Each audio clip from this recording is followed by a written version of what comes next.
مسواک کے بارے میں چند اشکالات جو امت میں پیدا کر دیے گئے ہیں، نہ جانے کہاں سے آئے ہیں۔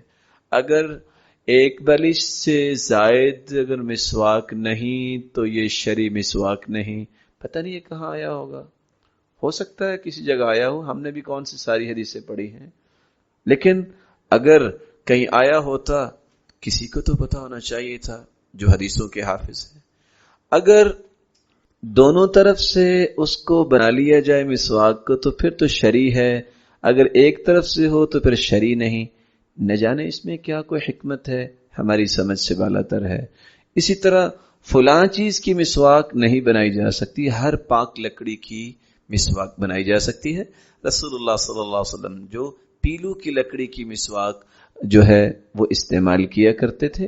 رسول اللہ صلی اللہ علیہ وسلم صرف دانتوں پہ مسواک نہیں کرتے تھے، آپ اپنی زبان مبارک پر بھی مسواک کیا کرتے تھے، اس پر بھی مسواک نرم کر کے اپنی زبان مبارک پر بھی لگایا کرتے تھے۔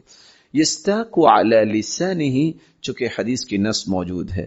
یہاں ایک اور بات بھی، کچھ لوگوں کا کہنا ہے کہ بائیں ہاتھ سے اگر مسواک کر دی تو یہ مسواک مکروہ ہو جائے گی اور وضو بھی مکروہ ہو جائے گا۔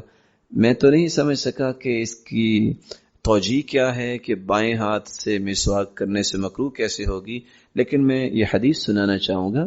کان يعجبه التيمم في تناوله وترجله وطهوره وفي شأنه كله، رسول اللہ صلی اللہ علیہ وسلم کو دائیں سائڈ پسند تھی جوتا پہننے میں، کنگھی کرنے میں اور پاکیزگی حاصل کرنے میں، یعنی وطهوره وفي شأنه كله، ہر چیز میں۔ لیکن مستحب یہ ہے کہ انسان بائیں ہاتھ سے مسواک بھی کر سکتا ہے جس طرح دائیں ہاتھ سے مسواک کر سکتا ہے۔ امام ابن تیمیہ رحمۃ اللہ علیہ تو یہاں تک لکھتے ہیں الافضل ان یستاک بالیسری، افضل بھی یہ ہے کہ یہ اماطہ ہے۔ مسواک کا مقصد کیا ہے؟ مرضات للرب، مطہرۃ للفم، یہ منہ کی پاکیزگی کے لیے ہے۔ جہاں پاکیزگی حاصل کرنا ہو وہاں بائیں چیز کو استعمال کیا گیا ہے۔ الافضل ان یستاک بالیسری، افضل یہ ہے کہ بائیں ہاتھ سے مسواک کی جائے۔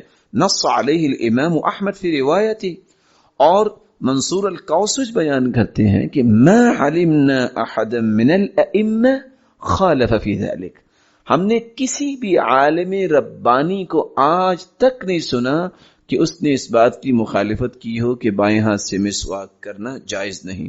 اور ویسے بھی رسول اللہ صلی اللہ علیہ وسلم نے چونکہ حکم دیا ہے کہ جب آپ نے جوتی پہننی ہو تو اس وقت کیا طریقہ اختیار کرنا چاہیے؟